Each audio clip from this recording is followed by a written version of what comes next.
நண்பர்கள் எல்லாருக்கும் வணக்கம். இன்றைக்கி வந்து நம்ம கரண்ட் அஃபேர்ஸில் வந்து நம்ம என்ன பார்க்கலாம் அப்படின்னு சொல்லி பார்த்தீங்கன்னா, புதுமை பெண் திட்டம் சரிங்களா? அந்த புதுமை பெண் திட்டத்தை பற்றி தவறானது வந்து எது அப்படின்னு சொல்லிட்டு அவங்க கேட்டிருக்காங்க.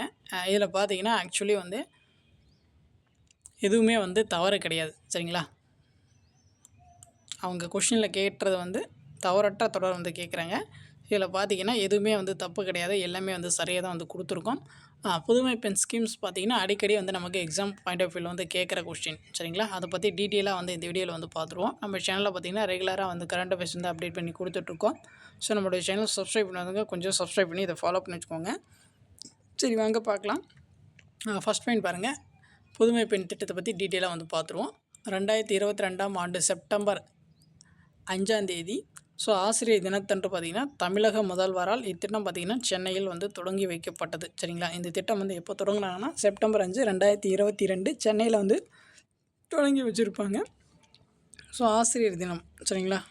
டாக்டர் ராதாகிருஷ்ணன் இருக்கார் இல்லையா, அவருடைய பிறந்த தினத்தை தான் பார்த்திங்கன்னா ஆசிரியர் தினமாக வந்து கொண்டாடுறாங்க சரிங்களா? அடுத்து பாருங்கள், திட்ட தொடக்க விழாவில் புதுடெல்லி முதல்வர் சிறப்பு விருந்தினராக கலந்து கொண்டார் சரிங்களா?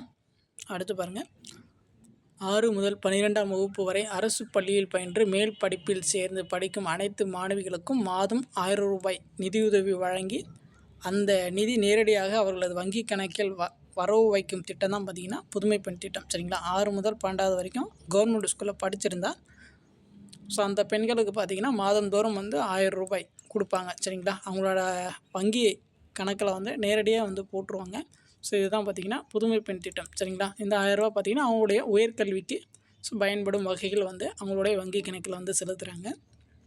அடுத்து பாருங்கள், ஒரு குடும்பத்தில் 2 மாணவிகள் மேற்படிப்பில் படித்தால் அந்த 2 மாணவிகளுக்கும் தலா 1000 ரூபாய் நிதியுதவி வழங்கப்படும் சரிங்களா? ஒரே குடும்பத்திலேருந்து 2 பேர் ஒரு 2 பெண்கள் வந்து படிக்கிறாங்கன்னா அந்த 2 பேருக்கும் வந்து நாங்கள் 1000 ரூபா வந்து கொடுப்போம் அப்படின்னு சொல்லிட்டு அவங்க சொல்லியிருக்காங்க. அடுத்து பாருங்கள், அஞ்சல் வழி கல்வி மூலம் பயிலும் மாணவிகளுக்கு இத்திட்டம் பொருந்தாது சரிங்களா? அஞ்சல் வழி கல்வி மூலம் பயிலும் மாணவிகளுக்கு இத்திட்டம் வந்து பொருந்தாது அப்படின்னு சொல்லி சொல்கிறாங்க. அடுத்து பாருங்கள், அஞ்சல் வழி கல்வின்னா என்னன்னு பார்த்தீங்கன்னா நமக்கு கரஸில் போட்டு படிக்கிறாங்க இல்லையா, அவங்களுக்கு சரிங்களா? அடுத்து பாருங்கள், இந்த திட்டம் மூவாளூர் ராமாமிர்தம் அம்மையார் உயர்கல்வி உயர்வு திட்டம் என முதலில் பெயரிடப்பட்டு பிறகு வந்து புதுமை பெண் திட்டம் என பெயர் மாற்றம் செய்யப்பட்டது சரிங்களா? அவ்வளோதான். இப்போ புதுமை பெண் திட்டத்தை பற்றி ஓவராலாக வந்து உங்களுக்கு ஒரு ஐடியாஸ் வந்து கிடச்சிருக்கும். இதை தாண்டி வந்து நீங்கள் வேறு எதுவும் வந்து எக்ஸ்ட்ரா வந்து தெரிஞ்சுக்க வேண்டாம். அதை தாண்டி தெரிஞ்சுக்க வேண்டியது பார்த்திங்கன்னா, புதுமை பெண் திட்டத்தால் வந்து அதிக பலனடைந்த மாவட்டம் வந்து எது அப்படின்னு சொல்லி கேட்டாங்கன்னா சேலம் மாவட்டம் சரிங்களா? புதுமை பெண் திட்டத்தால் வந்து உயர்கல்வி சேர்க்கை வீதம் பார்த்திங்கன்னா 34% வந்து அதிகமாக இருக்குது. இதை மட்டும் வந்து நீங்கள் நல்லா பார்த்துக்கோங்க சரிங்களா? அவ்வளோதான். நம்மளுடைய சேனல் சப்ஸ்கிரைப் பண்ணாதுங்க, கொஞ்சம் சப்ஸ்கிரைப் பண்ணி இதை மாதிரி ரெகுலரான அப்டேட் வந்து ஃபாலோ பண்ணி வச்சுக்கோங்க. தேங்க்யூ.